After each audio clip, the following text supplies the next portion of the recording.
पाकिस्तान का आका कहा जाने वाला चीन भारत के पड़ोस में अपना असर बढ़ाता जा रहा है। वहाँ अकूत पैसा देकर न सिर्फ उसने वहाँ की तमाम योजनाओं को अपने हाथ में ले लिया है, बल्कि पाकिस्तान की सियासत में भी अब उसका दबदबा बढ़ने लगा है। अपनी सीपीईसी परियोजना के तहत चीन अब ग्वादर में, जहाँ की हम ये खबर बता रहे थे, अपना शिकंजा और कसने की नई चाल चली है और अब वो पूरे ग्वादर की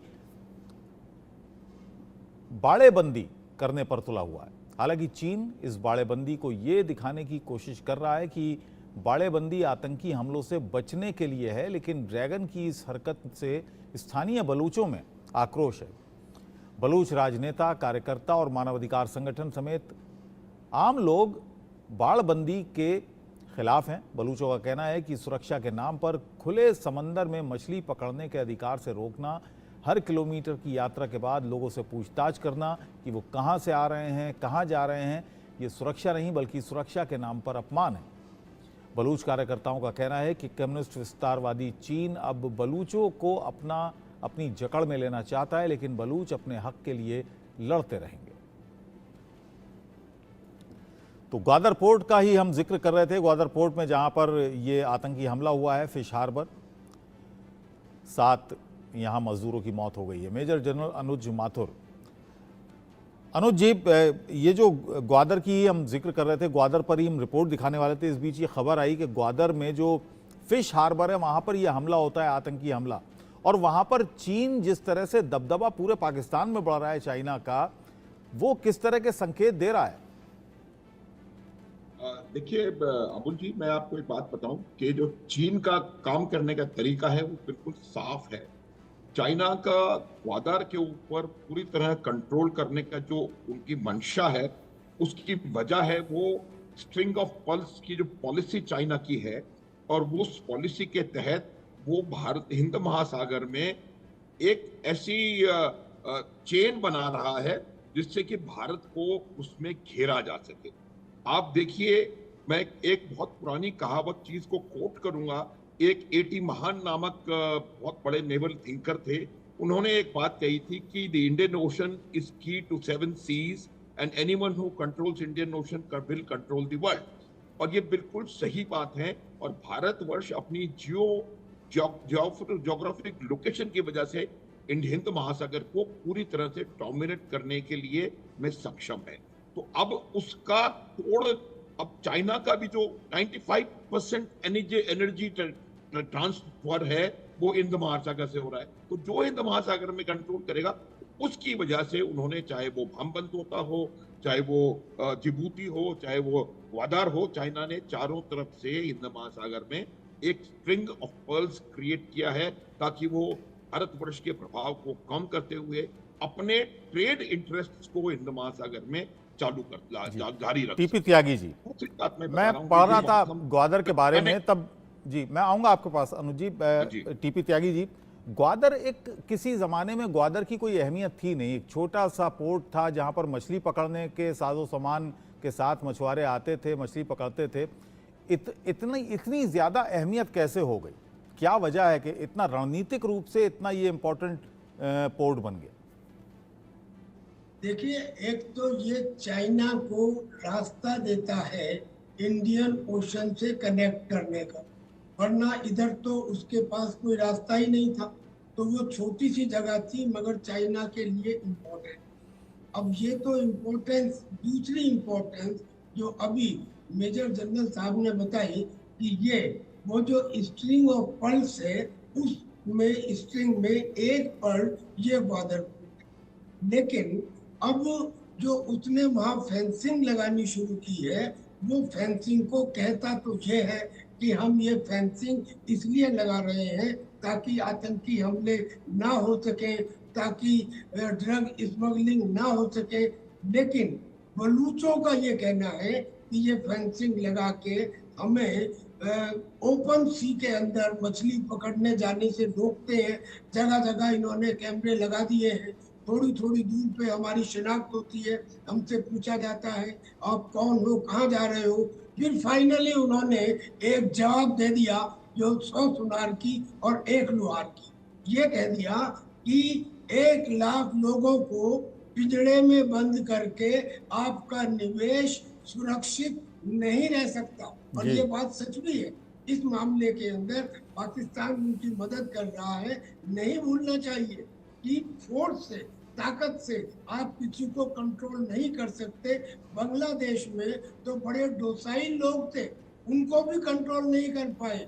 बलूचिस्तान तो मार्शल रेस है, इस मार्शल रेस को वो कंट्रोल नहीं कर पाएंगे। और यही स्थिति आगे बढ़ती जा रही है।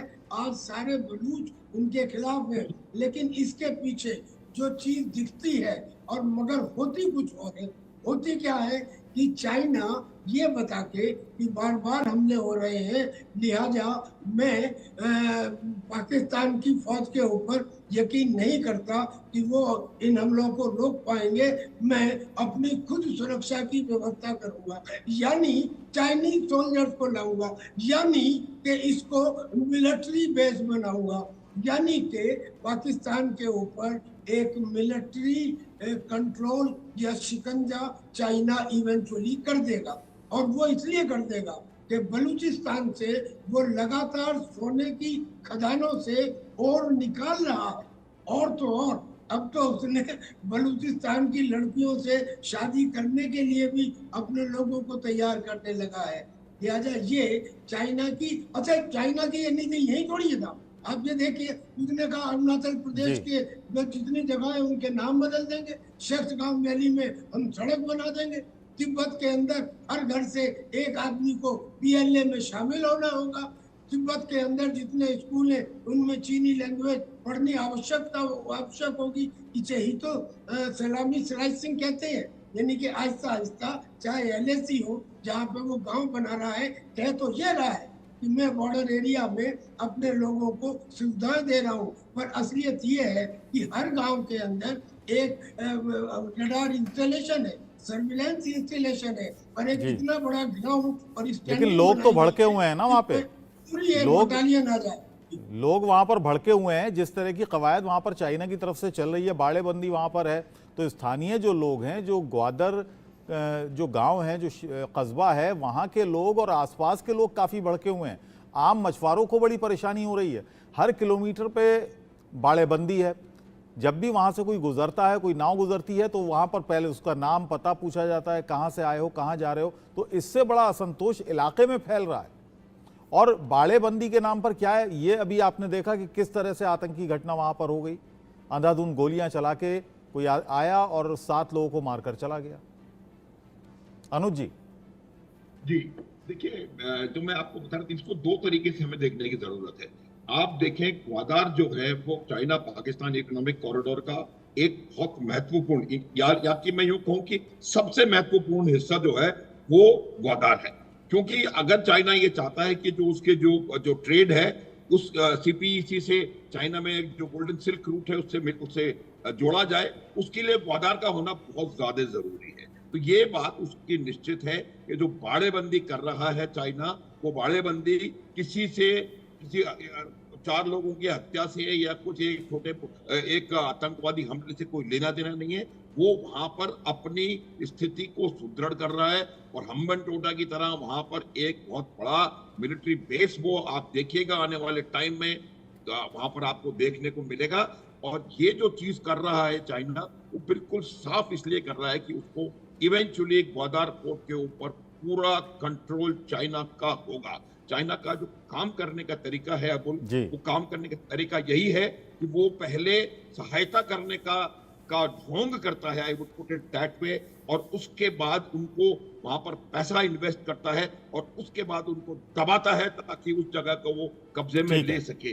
आप ये देखें कि किस प्रकार से चीन अपनी प्रेजेंस और नेवल माइट इंडियन ओशन में बढ़ा रहा है, उसको देखने की आवश्यकता है। उनके कितने सबमरीन फोर्सेस, टास्क फोर्सेस यहाँ पर ऑलरेडी एक्टिव हैं, और ग्वादार से और कराची से वो क्या क्या और कर सकते हैं, करना चाहते हैं, ये तमाम चीजें हमें देखने की जरूरत है। और मैं आपको यही बता देना चाहता हूं कि इसी को काउंटर करने के लिए भारतवर्ष ने सिर्फ 80 मेरे ख्याल से 75-80 नॉटिकल माइल्स दूर है चाबहार पोर्ट में इन्वेस्ट किया है। और वो जो चाबहार पोर्ट है वो एक बहुत इंपॉर्टेंट हमारे लिए नेवल पोर्ट होने वाला है। हमारे एनर्जी रिसोर्सेज जो कि गल्फ ऑफ ओमान से आ रहे हैं, उनको इजीली आने देने के लिए और उनकी समंदर के बीच चलिए में अनुज जी, naval समय की safety कमी के है, लिहाजा मुझे आपको रोकना पड़ेगा। फिलहाल बहुत बहुत शुक्रिया आपका हमसे बात करने के लिए।